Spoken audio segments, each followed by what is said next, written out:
Hey, Boo Bears. This is Bits of Banter with Antoinette, where we go over reality TV and TikTok drama and pop culture and basically any type of bits of banter that we are interested in. Today, we're going to be going over the biggest moments of Love Island USA Season 7, Episode 7. And there's a lot of big moments, and there's a lot of people who are acting up. Ace, I'm talking to you. Yeah, Boo Bear, we're talking about you. So let's get into it. We don't got a lot of time. Okay. You know what? Let's start off with Ace. Let's start off with Ace. And I feel like, was he on drugs?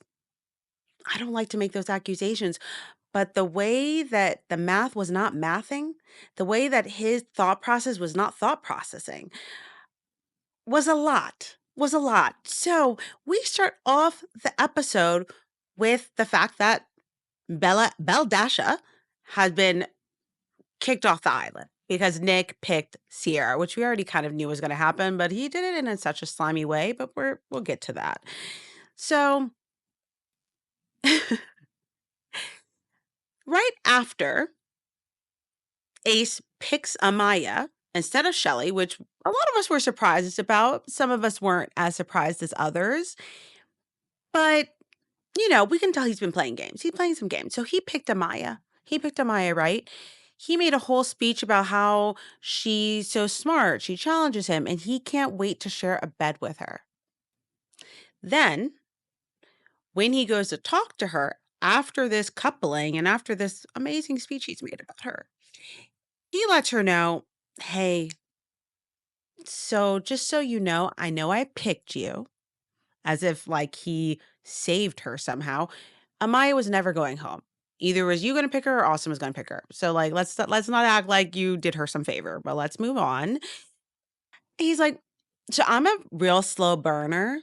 Just starts it off with that, which I'm like, okay, I don't know where this is going. Also, I'm not really the affectionate type. I'm not expecting, don't you be trying to cuddle me. I'm definitely going to continue to explore. So let's not consider this being locked down. Don't touch me. Don't call me. Don't act like you know me because whatever. Like literally, he went in. And I understood why Amaya was a little bit upset because I'd be like, what's happening? What's happening? What's happening? Mean? What do you mean? What do you mean? Why are you trying to act like I'm a stage 5 clinger? Exactly. You picked me. If anything, last episode, I was making out with Austin. So I'm not that pressed about you, Ace. I'm not that pressed about you. But he's acting like Amaya is a stage 5 clinger who's literally trying to lock him down. And he's like, Boo Bear, Boo Bear, Boo Bear, we're not there yet. Well, yeah, we're right. We're not there yet. And she even says, she's like, that's totally fine. But like, I feel like this conversation could have waited and it could have. She's like, cause I was kind of on cloud nine. I've never seen anybody after coupling up with someone do this. And I have no problems. I love a man with boundaries, Boo Bear. I love a man with boundaries. But this was giving humiliation ritual. This was giving, don't get your head too big. It was giving, you ain't that special. Like, I don't know why he needed to do that, but he felt the need to do that. And they get in a fight, and then he pretty much goes to Nick, and Nick's like, "Oh my," and because she's like, "You know what? This is giving player vibes because that's exactly what it was giving. The whiplash was whiplashing." I was like, "Wait a second. First, you're making this impassioned speech. Then, I guess because she touched him on the knee, he was like, don't you be touching this." As if she was trying to jump his bones, like, "Chill, dude, chill." Well, if it was me, if he was so worried about things moving too fast or her thinking that the roads are gonna be cuddling, I'd be like, "Hey, I'm really excited to get to know you. I'm really excited I picked you. I'm really interested in you." One thing I'm a little bit nervous about is I am a bit of a slow burner, and I am not like it's hard I don't feel comfortable cuddling right away. Like, that's just something that's a little bit of a boundary for me, but, like, I'm still excited to share the bed with you. But do you mind if we kind of, like, go a little bit slower on the cuddling and the kissing part of things? And I think she would've been like, "Yeah, 100%." Because I think as women, we understand when we're like, we're not really ready to get all, and some guys will just be like all up in it. You're like, "No, I kinda wanna get to know you a little bit better." Like, and me sharing a bed with you just because we're on Love Island doesn't mean that I'm ready to, like, literally be making out all night. I think that I mean, I don't think not saying it the way I just said it, but, like, the way to just explain how we should say it, I think would have made a lot of sense and would have made her feel comfortable where she's like, "Okay, I understand. I get that, you know? I support you. I respect your boundaries," without also trying to humiliate her, and then later pretty much calling her crazy to Nick and every other boy that will listen, when she wasn't. She wasn't crazy. There was nothing crazy about what she was saying and why she was upset. And then later on, she goes and apologizes to him the next day, and then he brings up because I guess when he brought her breakfast, she called him babe, but this girl has been here for maybe like 24, 48 hours, and I've heard her call everybody babe. But she said, "Thanks, babe," or something like that, which was very obviously not a romantic babe. It was not a romantic babe. So then they're sitting down, she apologizes, he says, "Thanks," and he's like, "So, what do you call your partners? Like, when you're in a relationship, what do you call your partner?" And she's like, "I actually, like, give them nicknames," and, she's like, "Or maybe babe." And then he's like and the face that he made there was like, "Oh, so this was a trap. Oh, so this conversation was a trap. So you were trying to say, like, see, you're doing too much. See, I told you I'm a slow burner, and look at you just, like, trying to get me in a relationship." I was literally like, "Are you okay, Ace? Because it's giving that you're not." And then Amaya being like, "Okay." And then he's like, "Yeah, so, babe's a little bit too much for me." And I like how she clocked it. He's like, "'Cause when I asked you about what you call your partners," and she's like, "Oh, yeah, I see what you did there.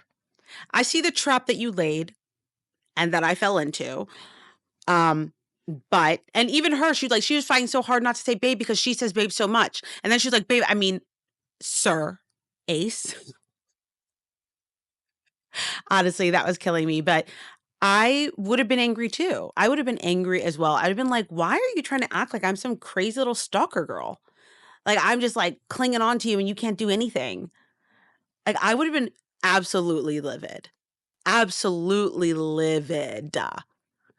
So, then again, that conversation doesn't go well. Then he talks to her again. And again, he's like, "I'm just trying to set up boundaries, and I feel like I can't really I wanna talk to you without you getting emotional. I wanna be able to set up my boundaries." And she's pretty much like, "You can have boundaries, but the what you're doing doesn't feel like boundaries." And he's like, "You know what? I just wanna be friends." So basically, you're breaking up with me even though we weren't even together.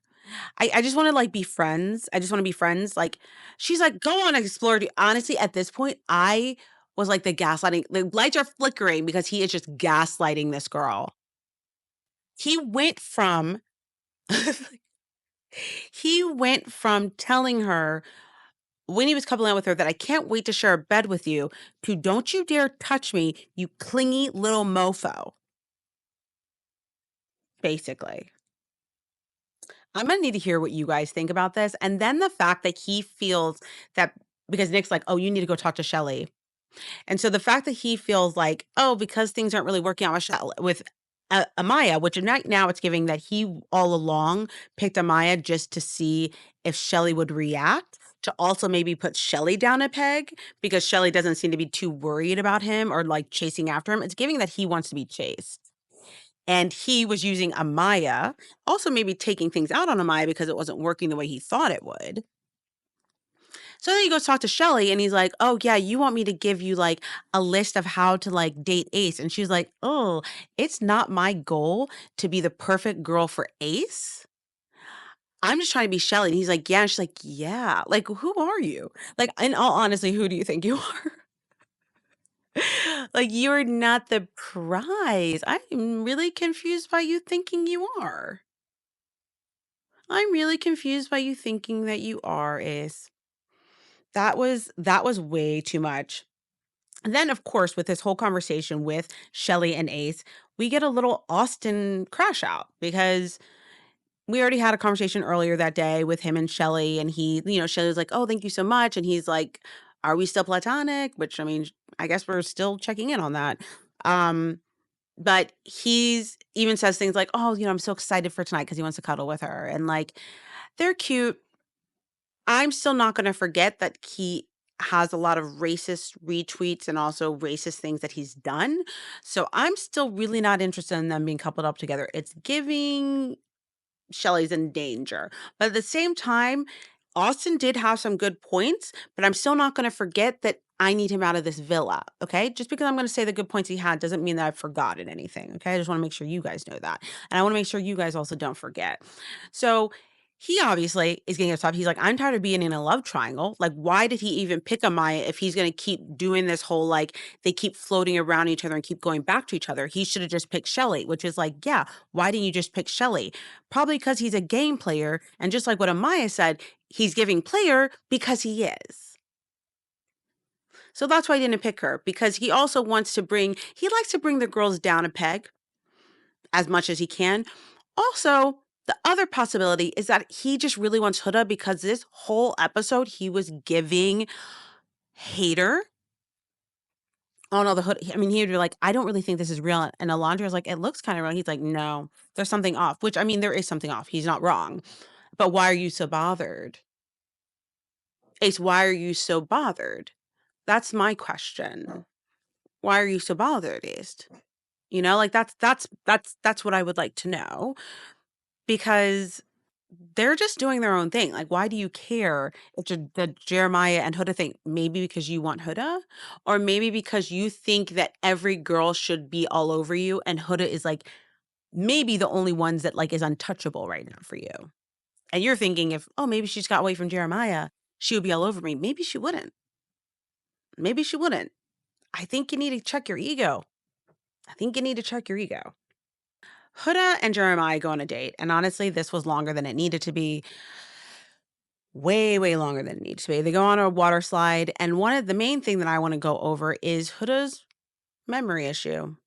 Of course, she talked about at the water park her having children and everything that, like, all the little things that she says that she does for a child. Jeremiah was aghast. He was aghast. He was like, "Wow, that's crazy." Is it? We we've all were children before, like, our parents or our guardians or whoever was taking care of us took us to school, cooked for us, or I mean, maybe not everyone had that, but, the way things that she was saying were normal things, and he was aghast about it. Then the part I wanna go over is her, like, memory issue, because when she gets back from from their date, she ends up saying that, "Yeah, Jeremiah and I talked about some really serious things, and he said, you know, obviously, I was thinking about it, and I want us to move in together." And I was like, "What? I don't remember that being said at all. I don't remember that being said at all." So, of course, I rewinded, okay, and I was like, and what ended up saying is she said, I see us moving in together." And he looked scared, and then she said, "Potentially." And she's like, "But if we did do that, what would you be like?" And he decided to curb that question because he's like, "Oh, I just wanna make sure that you understand all the steps that would happen before we moved in together." And then he explained, and let me read you what he said. He said, "It depends where we are and when we leave. If we leave together, I feel like we do the long distance thing until the lease is up, then same city, and see how that is. And if that is smooth, we progress our way and get a place. But if that's something we're not ready for, we're not living together and you still have your freedom." That is a far cry from her telling the girls that he says, "Obviously, I was thinking about it and I want us to move in together." Where did he say that? Where in that whole speech I just gave you, where was that? It was nowhere. It was literally nowhere. So I get it. Sometimes we embellish a little bit, like we add a little bit of like extra, whatever. Like maybe it's also like, but this was a straight up lie. And we need Huda to like get it together. Also, we ended up finding out that the people do actually call them mom and dad. And that was, mm, mm, hmm. And then, of course, when Jeremiah came back, and he's telling the boys everything that happened. Ace just looks so angry the whole time, and he's like, well, all the other boys are like kind of gassing Jeremiah up. And then we also get to hear from Olandria, who's trying to be a girl's girl and trying to support Huda. She's like, you know, I'm not the type of friend to feed into my friend's delusion, but I'll feed into this one. And I think it's honestly, it's giving that like it's almost like she's afraid of Huda because after what happened that one time, and I want to say what happened because even though nothing actually happened, she just Olandria just was like, "Oh, like, let's not do that. You're supportive, but we're okay." That whole thing at the when the guys got up to say they were interested in Cierra. So, her being like, "I'm just not gonna touch this. I'm just gonna be supportive of her." It's giving, like, I'm walking on eggshells because she knows Huda is not gonna listen to her, and she's like, "I'm also not trying to be the one that's like the Debbie Downer being like, 'This is scary. This is weird.'" Because it is scary and weird, okay? It is scary and weird. And I'm going to need I don't know, but Huda's scary and weird too. So I guess she likes it like that. I don't know who needs to run or who's more in danger, in all honesty. So let's continue with our girl Olandria and Taylor. It's wild that Taylor says that he's not attracted to Olandria. But also if you're not, let her go and let her know. Right. But then Ace, who's like literally just so full of crap is being like, "She's not gonna wait for you forever. She's, like, making you breakfast, dude, blah, blah, blah, blah," like and I'm like, he just basically said he wasn't attracted to her. I don't really understand where this speech is coming from, right? Like, if it's not there, it's not there. And then Alandria does have several conversations with Taylor being like, "Hey, like, I really like you, and I feel like I made that very clear, but, like, it seems like our pace is moving slower than others, and even though I'm a slow burner, it's like, I feel like things should move maybe a little bit faster." And here, she's like, "You could do things like hold my hand or hold my leg or, like," she's like, "It doesn't have to be anything crazy, just something, like, natural for us." Then she has another conversation with him, and she's like, "Yeah, it's honestly making me feel a little bit insecure and like I'm not the prize, basically." And I do like how he handled that situation and he like apologized for making her feel that way because he never wants to make her feel that way. And he's going to put more effort into showing how he feels. So he does end up kissing her, and then they do end up doing the photo booth and end up doing a bunch of kisses. And I don't really know how to feel about this. I'm like, are you not if you're not attracted to her, I don't know why you're starting this. Or is it something else? Or is it I don't actually really understand what's going on with them. Is it that you're really not interested in each other or you are interested in each other, but you just don't really know what to do? Or is like this whole affection thing not normal for you? Are you feeling awkward?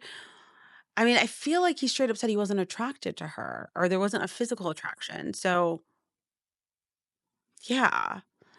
And so there's a part of me that was like, I was kind of excited about the kissing for them, but I was also kind of like, this is just kind of a bit messy because like just because you kiss somebody, it doesn't mean you're gonna start to like them.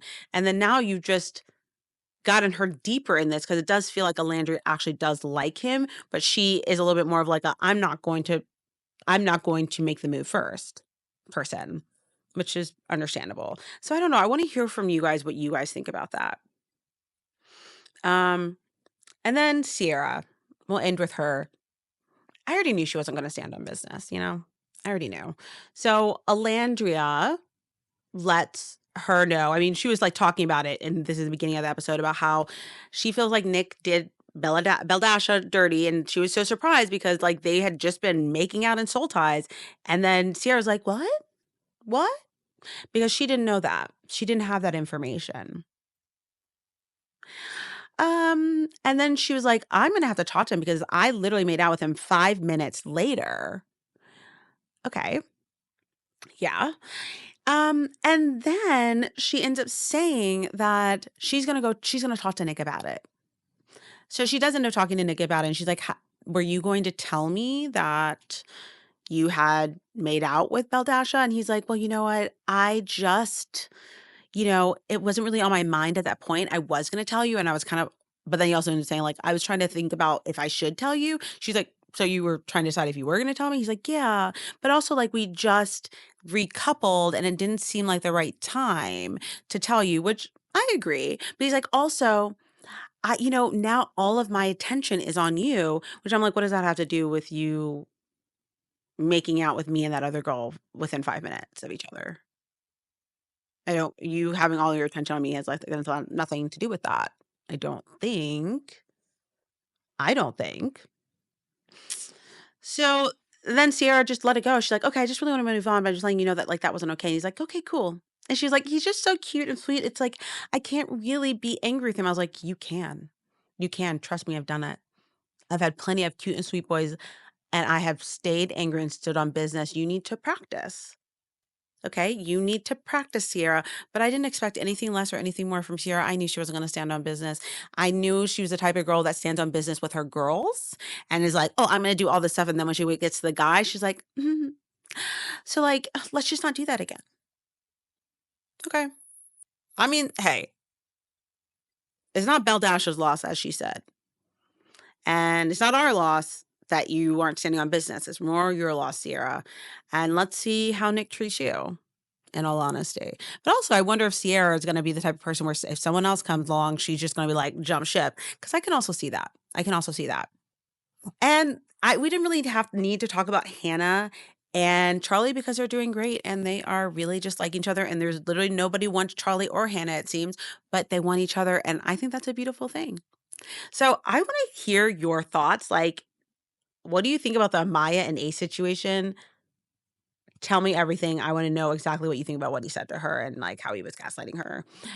Also, Huda, her memory issue. Are we, like, are we scared? Also, Olandria and Taylor, I wanna hear what you think about their relationship, and then also now that we've moved into the affectionate part of it, even though he just said that he wasn't attracted to her. So let me know. This is Bits of Banter with Antoinette. If you like content like this, please like, comment, and subscribe and hit that notification bell up top so you don't miss any bits of banter from me because you know you don't want to miss this bits of banter. I love these little chats of ours. Love you, mean it. Bye.